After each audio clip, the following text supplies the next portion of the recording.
Okay, well, if you've gotten this far in the series, I'm pretty sure you're almost like, let's get to the point already. So this is what I wanted to show you. I see that the last video, the hardware didn't show up too well, and I wanted you to get a better look at that. Sorry if the zoom isn't working very well. Anyway, you kind of get the point, right? So what we want to go over is just a little bit of how to get these screws out. And part of that is understanding what tools to use. So I'm sure, since some of you, this is your beginning lesson, you know you need a flathead screwdriver because that is a flathead screw. And the flathead just has the one line through the screw, and then a Phillips has the cross, right? Crisscrossed. So in case you didn't know that, now you do. Alright, so when you pick out a screwdriver, there's a couple things that you have to consider, right?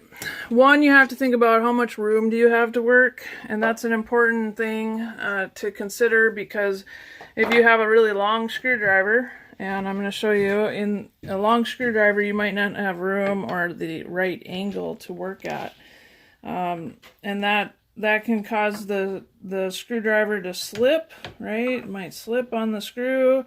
And if that happens, then sometimes you wreck your screws, you wreck the stuff around it, and so you really just don't want that to happen. So you kind of want to have an assortment of screwdrivers, which I'm sure that you probably do. If not, you know, they sell screwdrivers at stores these days, and they come in all different shapes and sizes. So pick a screwdriver that works. Another thing to think about is the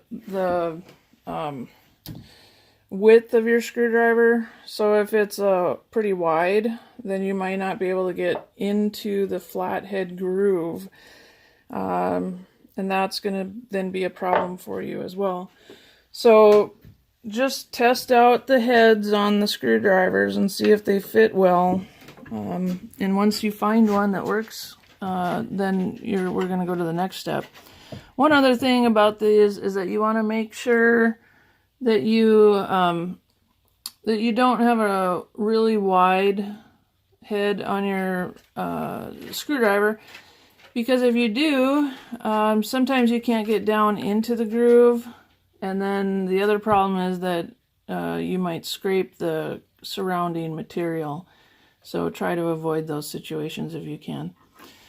Once you get into the right size, you get a right angle, and you'll feel the screwdriver fit in there really well.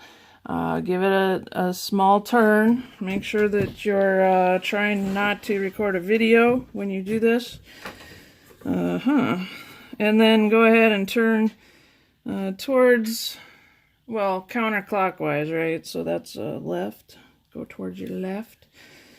And then start backing that screw out. I've already backed all these out because, like I said, I was too excited to start this project yesterday. So you just mainly go around to each of the screws and take them all out.